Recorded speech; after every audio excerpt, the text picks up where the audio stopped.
Year is 1590. A ship cuts through the gray Atlantic waters, its hull battered by months at sea, its crew exhausted, its captain gripped by dread he cannot quite name. John White stands at the bow as the Carolina coastline comes into view, the same coastline he left 3 years ago, the same stretch of wild, breathing American wilderness he once called home. His hands grip the railing. His heart is doing something complicated, because John White is not just a sailor returning from England.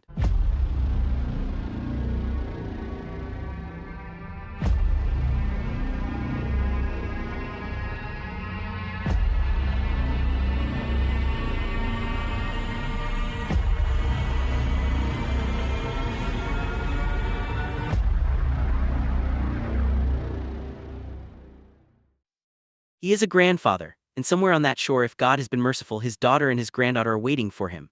Virginia Dare, the first English child ever born in the Americas, would be 3 years old now. He has not seen her since she was 9 days old. He left to get supplies. He promised he would come back quickly. He did not come back quickly. And now, as the longboat rows him toward the shore of Roanoke Island, something is already wrong. He can feel it in the silence. He can feel it in the way the trees press too close to the shore. He can feel it in the absence of smoke, the absence of sound, the absence of everything that should be there. When he finally sets foot on the island and walks toward the settlement he helped build, he finds nothing. No people, no bodies, no signs of battle, no burned buildings, no frantic notes scratched into bark. Nothing but overgrown grass reclaiming the earth where over 100 men, women, and children once lived, breathed, argued, prayed, and survived. And then he sees it, carved into a wooden post in clean, deliberate letters, a single word, Croatoan. That is all. No cross beneath it, which was the agreed signal for distress, just the word. Just that one haunting, impossible word. And with it, one of history's greatest mysteries was born, a mystery that has never in more than 400 years been fully solved. To understand what happened at Roanoke, you have to go back to the beginning. You have to go back to a world where England was hungry. Not hungry for food, hungry for power, for land, for a piece of the extraordinary wealth that Spain was pulling out of the New World by the shipload. The Spanish had been in the Americas since 1492. By the late 1500s, they had built an empire that stretched from the tip of South America to the Gulf of Mexico, extracting gold and silver and resources in quantities that were transforming Europe's balance of power. England watched this with a mixture of admiration, envy, and barely concealed fury. Queen Elizabeth I sat on the English throne, brilliant and calculating, and she understood that if England was going to compete with Spain, it needed a foothold in the Americas. It needed a colony. Enter Walter Raleigh. Tall, charismatic, ruthlessly ambitious, and deeply in favor with the Queen, Raleigh had the charm to get things done and the connections to make them happen. In 1584, Elizabeth granted him a patent, a royal license, to explore and colonize the lands of North America not already claimed by Christian princes. Raleigh named the territory Virginia in honor of Elizabeth, the Virgin Queen. He sent 2 ships on a reconnaissance mission first, to scout the land and assess the possibilities. They came back glowing with reports of extraordinary beauty, of fertile land and friendly natives, of a place that seemed to offer everything England needed. The reports were perhaps a little too glowing, but nobody was inclined to be skeptical when the dream was this attractive. In 1585, Raleigh organized the first proper expedition. About 100 men, soldiers, craftsmen, scientists were shipped to the outer banks of what is now North Carolina.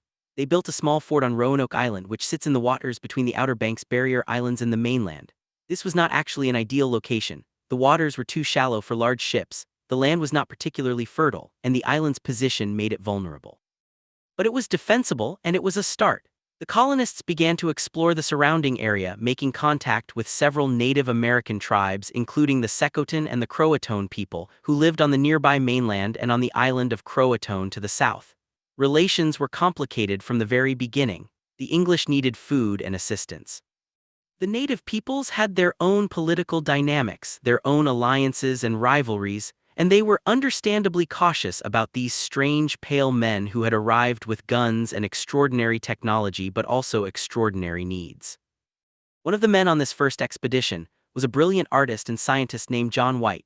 He spent his time on Roanoke doing something extraordinary. He created detailed, accurate, and genuinely beautiful watercolor drawings of the native peoples, the animals, the plants, the landscape. His paintings are among the most remarkable documents of early American contact between Europeans and indigenous peoples. They show us a world of extraordinary complexity and dignity. They show us people with lives, with culture, with sophistication. John White saw things clearly, or at least more clearly than most of his contemporaries. The first colony struggled. Food ran short. Tensions with the native tribes escalated, partly because the English made a catastrophic strategic mistake, accusing and then killing a Croatoan leader named Wingina over a stolen silver cup. This act of violence poisoned relations with the tribes and made the colonists' situation significantly more precarious. When Francis Drake showed up in 1586 on his way back from raiding Spanish settlements in the Caribbean, the colonists practically begged to leave. Drake took them home. The first Roanoke colony was over. But Raleigh was not giving up. He could not afford to give up. His royal pat required him to maintain a colonial presence or risk losing it. In 1587, he organized a second, larger expedition. This time the plan was different. Instead of just soldiers and scientists, Raleigh was sending genuine settlers, men, women, and children who intended to stay, to build, to make a life. There were 117 of them in total, including women who were already pregnant. The governor of this new colony would be John White himself, and among the settlers was White's own daughter, Eleanor, and her husband, Ananias Dare. The plan was not actually to go back to Roanoke. The original instructions were to stop at Roanoke briefly to check on a small group of soldiers left there from the previous expedition, then sail further north to the Chesapeake Bay, which was a more suitable location for a permanent settlement. Better harbor, better land, better strategic position. But the expedition's lead navigator, a man named Simon Fernandez, refused to take them further. He had his own schedule, his own agenda, possibly related to privateering opportunities further north. Possibly just personal stubbornness, and he essentially abandoned the colonists at Roanoke. This decision would haunt everyone involved. The settlers found themselves on the same difficult island that had broken the first colony, with the same shallow waters, the same complicated relationships with the surrounding tribes, and the same inadequate supplies. They had no choice but to make the best of it.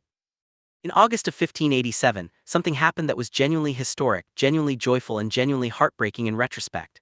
Eleanor Dare gave birth to a daughter. The baby was named Virginia Dare, the first English child born in what would become the United States of America. It was a moment of enormous symbolic weight. A new life, a new beginning, a tiny human being who was the embodiment of England's hopes for the new world. John White must have looked at that child and felt the future crystallizing around her. And then reality intervened. The colony was in trouble, supplies were desperately low, relations with the surrounding tribes were tense. The Croatoan, who had not forgot the killing of Wingina 2 years earlier, were openly hostile.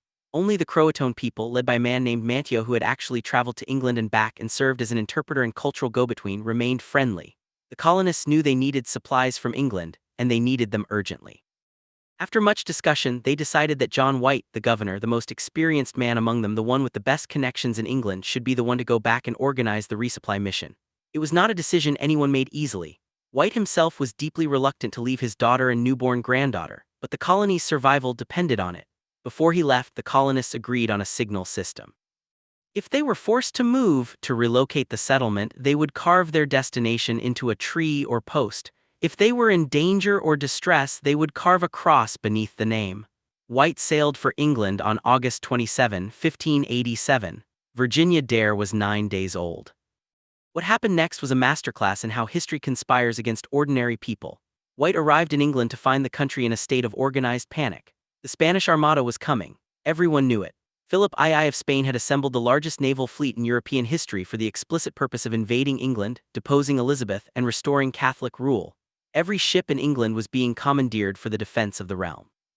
Walter Raleigh, despite his best efforts, could not get a resupply vessel released for the Roanoke colony. White watched the weeks turn into months, watching the clock on his colonists' survival tick down with excruciating slowness. He managed to get 2 small vessels released briefly in 1588, but they were attacked by French privateers and had to turn back.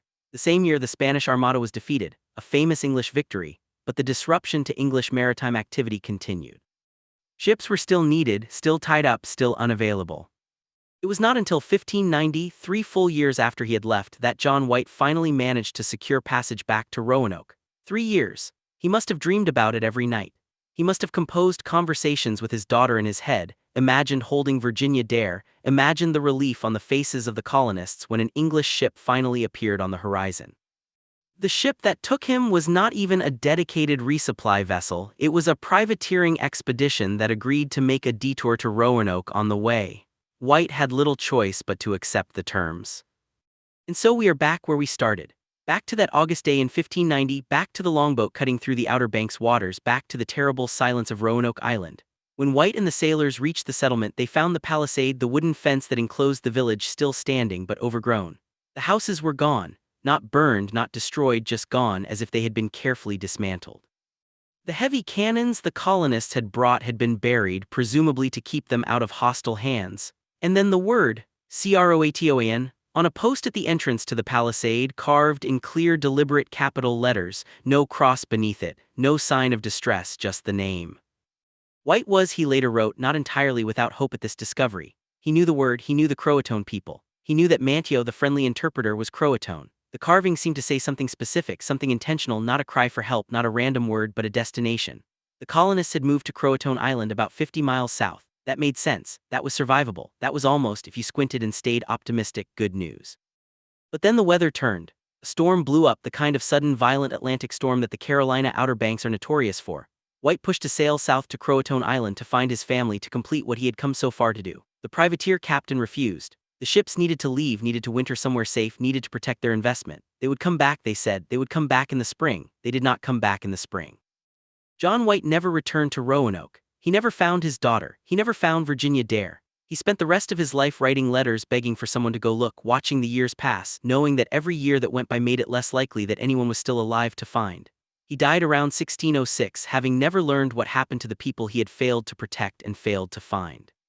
So what did happen? This is the question that has consumed historians, archaeologists, amateur investigators, and obsessive researchers for over 4 centuries.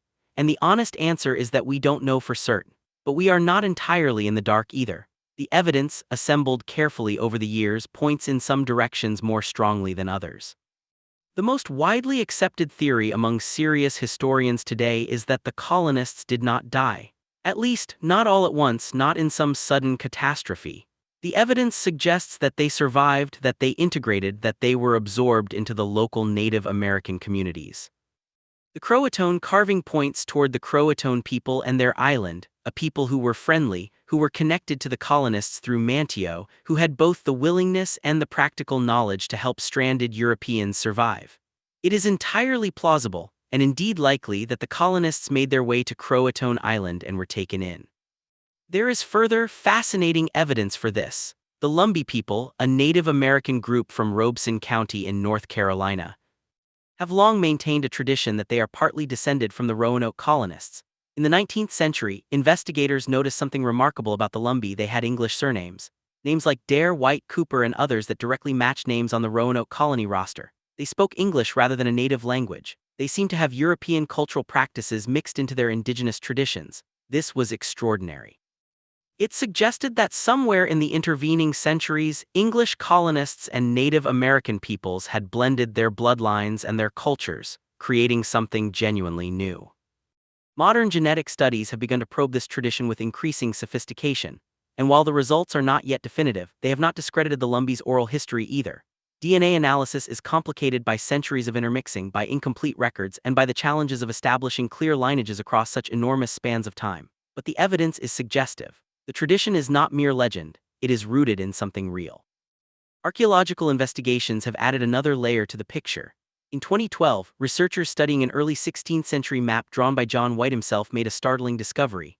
Beneath a paper patch on the map, a patch that had been there since the map was made, invisible to the naked eye but revealed by X-ray analysis, was a second mark, a symbol indicating a fort, and the location of that hidden fort was not on Roanoke Island. It was inland, in the mainland area of what is now North Carolina, in a region associated with the Chesapeake. This was exactly where the colonists had originally been planning to go before Simon Fernandez abandoned them at Roanoke. The hidden mark suggested that someone, White or Raleigh or one of the colonists, knew about a second location, a planned fallback position, a place the colony might relocate to if Roanoke became untenable. Excavations at this inland site, known as Site X, have found artifacts consistent with Elizabethan-era English origin, a sword hilt, pottery shards of a type used by English colonists in the late 16th century. This does not prove the colonists were there, but it is consistent with the idea that the colony split, with some going to Croatoan and others attempting to make the journey to the Chesapeake as originally planned. A divided colony moving in 2 different directions, trying to survive in a vast and complex landscape they barely understood. This is a picture of desperate, intelligent people making rational decisions under impossible pressure. There's also the question of what happened to those who may have gone north toward the Chesapeake. The early Jamestown colonists, who arrived in 1607 and established the first permanent English settlement in America, heard stories from the Powhatan people that a group of Europeans had been living among them for years, absorbed into tribal society. Chief Powhatan reportedly told the Jamestown settlers about this group. He also reportedly said he had ordered them killed shortly before the Jamestown expedition arrived, possibly because his own priests had prophesied that a group from the east would destroy his empire, and possibly because he feared that friendly contact with the new English arrivals would destabilize his political control. Whether this story is accurate, whether these were Roanoke colonists or some other Europeans, whether any survived the purge, these questions remain unanswered. But the story exists, consistent and persistent, across multiple accounts. What is almost certainly not true is the more dramatic version of events that popular imagination sometimes conjures, the idea of a sudden massacre, of the colonists being wiped out in a single violent episode, their bodies spirited away, their existence erased in one terrible night. The evidence does not support this. The absence of bodies, of blood, of burned buildings, of the scattered chaos that violent destruction leaves behind, all of this points away from massacre and toward a controlled, deliberate departure. The colonists left. They packed what they could carry. They dismantled their houses, perhaps for the wood and materials that would be valuable to their new hosts. They buried their heavy equipment to keep it safe and secret. And they carved their destination into a post, clearly and without distress, trusting that John White would eventually come back and read it and understand. They were not wrong to trust him. They were wrong to trust the world that kept him from coming. 3 years is an eternity when you are surviving on the edge of the known world, dependent on the goodwill of peoples who had every reason to be cautious about Europeans, in a land where disease and hunger and the simple brutality of wilderness living could end everything without warning. 3 years is enough time for a community to dissolve, to scatter, to become something different from what it was. Long enough for children to grow, for elders to die, for bonds of culture and language to begin the slow, inevitable process of transformation. Think about what it must have been like. Over 100 people on an island with inadequate food, with hostile tribes to the north, with the knowledge that their governor had gone to England and the ships had stopped coming. The weeks turning into months, the months turning into seasons, the seasons cycling with terrible indifference. The moment when someone, a leader, a council, a desperate consensus said, "We cannot stay here, we have to move, we have to find another way to survive." The decision to approach the Croatoan to explain their situation, to ask for help. The decision to trust Mantio's people, to put their lives in the hands of a culture they only partly understood, in a land they were only beginning to know. Some of them may have thrived, genuinely thrived. Some of them may have found in the dissolution of their English identity something unexpected and valuable, a new way of being in this extraordinary landscape, a new set of relationships and responsibilities and possibilities. Their children and grandchildren and great-grandchildren would have grown up as something that had never existed before, people who carried both worlds inside them, who knew English customs and Croatoan ones, who perhaps preserved fragments of both cultures in the stories they told and the names they kept and the practices they maintained across the generations. There is something profound in this possibility. The story of Roanoke is usually told as a tragedy, as a failure, as a mystery defined by absence and loss. And it is all of those things. John White's grief is real and devastating. The colonists' vulnerability and abandonment by the forces that sent them is real and infuriating. The fact that we will never know exactly what happened. Never be able to sit down with Virginia Dare and ask her to tell us her story, that is a loss that history genuinely inflicts on us. But there is another way to read this. The Roanoke colonists did not simply vanish. They adapted. They survived, most of them, by doing the one thing that European colonial ideology of the time most resisted. They became part of the world they had arrived in rather than trying to impose themselves upon it. They did what the Jamestown colonists later famously refused to do in their early starving years. Despite John Smith's efforts, they learned from the people who already knew this land. They integrated. They became something new. The word Croatoan is not just a mystery, it is a declaration. It is the colonists naming where they were going, naming the people they trusted, naming the future they had chosen in the absence of the future that had been promised to them. Is it possible that some of them died along the way? Of course. Is it possible that the Chesapeake group was killed by Powhatan? Possibly. Is it possible that disease which devastated native communities across the Americas in the 16th century also claimed some of the Roanoke colonists or their hosts? Almost certainly. Survival in the 16th century Americas was never easy for anyone.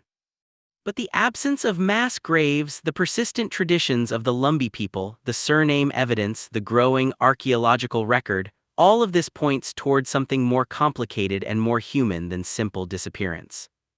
436 years after John White stood on Roanoke Island and read that carved word in the fatting light, we are still reading it. Still turning it over in our hands, still holding it up to different lights, still asking what it means. The best historians and archaeologists working on this today believe they are closer than anyone has ever been to a full picture of what happened. The Croatoan Island dig sites, the Site X excavations, the genetic studies of the Lumbee people, these are active areas of research, alive with possibility. Perhaps the most important thing to understand about Croatoan is not what it hides, but what it reveals. It reveals that the Roanoke colonists, in the moment of their greatest crisis, made a human choice. They chose connection over isolation. They chose survival over pride. They chose a future that was uncertain, strange, and radically different from anything they had planned over the alternative, which was to wait on an island for ships that were not coming and die there in England's name. They chose life. They walked into the American landscape and they did not disappear, they transformed. And somewhere in the bloodlines and the stories and the names of the people who live in North Carolina today, they are still here. The word is still carved into the wood of history. Croatoan, one word, 117 people, one mystery that refuses to be closed because the people at its heart refused to simply end. They moved, they lived, they became something new, and perhaps that is not a tragedy at all. Perhaps that is the most remarkable story the New World ever produced, not the story of a colony that vanished, but the story of a people who found their way in the dark by the only light available to them toward the one word that meant safety and help and a chance to go on.